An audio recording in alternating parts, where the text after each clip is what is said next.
Hello viewers, এইমাত্র তোমাদের ইতিহাস পরীক্ষা শেষ হলো। তা তোমরা দেখে নাও, তোমাদের এমসিকিউ এর উত্তরগুলো দেখে নেবে, ট্রু ফলসগুলো দেখে নেবে, এছাড়াও ম্যাচিংগুলো দেখে নেবে কোনগুলো ঠিক হয়েছে।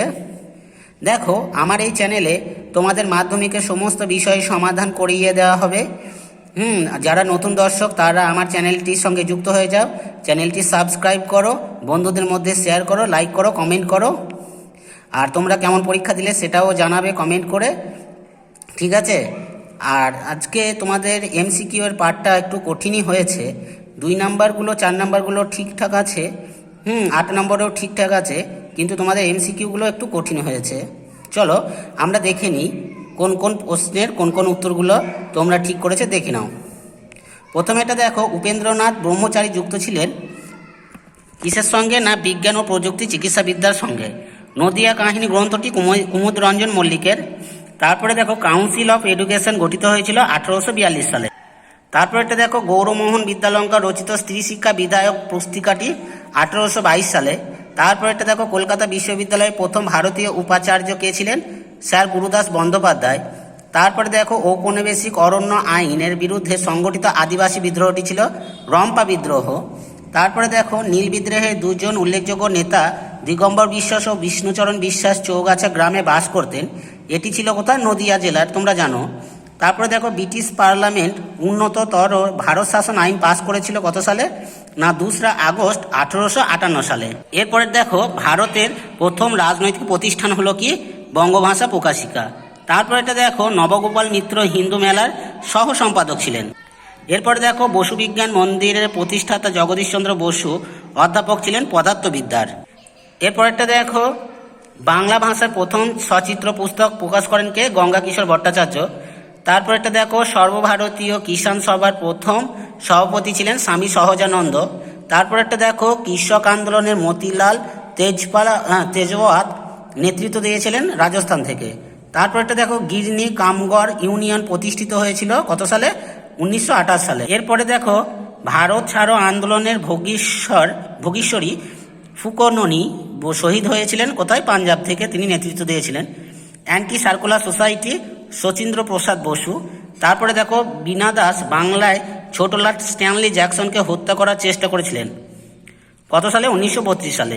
তারপরে এটা দেখো, স্বাধীন ভারতের প্রথম গান্ধীবাদী শহীদ ছিলেন কে? পত্তি শ্রীরামমাল। এরপরেরটা দেখো, গোয়া ভারতভুক্ত হয়েছিল 1961 সালে। তারপরেরটা দেখো, কোন দিনটি আন্তর্জাতিক পরিবেশ দিবস হিসেবে উদযাপন করা হয়? এটা জানো তোমরা সবাই, 5ই জুন। তারপরে দেখো, সরকারি নথিপত্র যেখানে সংরক্ষণ করে রাখা হয় সেটাও তোমরা জানো, মহাপিজখানা। তারপরে দেখো, কোন বছর নারী সত্যাগ্রহ সমিতি প্রতিষ্ঠিত হয়েছে? এটা নিয়ে কনফিউজ আছে। দেখো, 1921 সালে নারী কর্ম মন্দির প্রতিষ্ঠিত হয়েছিল, কিন্তু 1930 সালে নারী সত্যাগ্রহ সমিতি প্রতিষ্ঠিত হয়েছিল।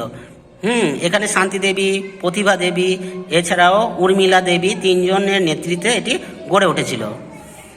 তারপরে দেখো, বিশ্বভারতী কে প্রতিষ্ঠা করেছিল? এটা রবীন্দ্রনাথ ঠাকুর, তোমরা জানো। তারপরে দেখো, বঙ্গভঙ্গ বিরোধী আন্দোলনের সীমাবদ্ধ ছিল কৃষক শ্রেণীর মধ্যে। এটা ভুল, তোমরা জানো। তারপর এটা দেখো, নীল বিদ্রোহের অন্যতম নেতা বিশ্বনাথ সর্দার, এটা ঠিক। তারপরে ফরাজি আন্দোলনের নেতৃত্ব দিয়েছিলেন, প্রতিষ্ঠাতা ছিলেন দুদু মিয়া, এটাও ভুল। তারপরে দ্য বেঙ্গলি পত্রিকার সম্পাদক ছিলেন সুরেন্দ্রনাথ বন্দ্যোপাধ্যায়, এটা ঠিক। এরপরে স্তম্ভ মিলটা তোমরা দেখে নাও। Lord Ripon Hunter commission, Nellie Sengupta steam launch শ্রমিক ধর্মঘটের সঙ্গে যুক্ত ছিলেন। লর্ড আমহার্স্টকে চিঠি লিখেছিলেন কে? লর্ড আমহার্স্ট সাধারণ জনশিক্ষা কমিটির সঙ্গে যুক্ত ছিলেন। তারকনাথ পালিত বেঙ্গল টেকনিক্যাল ইনস্টিটিউটের সঙ্গে যুক্ত ছিলেন। দেখো, ম্যাপগুলোও সহজ ছিল। চুয়ার বিদ্রোহের এলাকা, মহাবিদ্রোহের একটি প্রধান কেন্দ্র কানপুর, তারপরে মহাবিদ্রোহের একটি কেন্দ্র দিল্লি, কেরল। বেশ, এবার চলো আমরা বিবৃতিগুলো দেখে নিই। দেখো, 1 বিবৃতির উত্তরটা হবে কোনটা? না, 3-এরটা, ঠিক আছে। তারপরে দেখো, 2 বিবৃতির উত্তর হবে 2-এরটা, ঠিক আছে। এটি ছিল মূলত সরকারি রাজস্ব বৃদ্ধির বিরুদ্ধে ধনী কৃষক শ্রেণী ও শ্রমিকদের যৌথ আন্দোলন। এরপরে দেখো, দেশপ্রাণ বীরেন্দ্রনাথ শাসমল ছিলেন বাংলার একজন জনপ্রিয় নেতা। তিনি উত্তরটা কি হবে? ব্যাখ্যা নাম্বার 1, তিনি অসহযোগ আন্দোলনের সময় মেদিনীপুরে কৃষক আন্দোলনের নেতৃত্ব দিয়েছিলেন।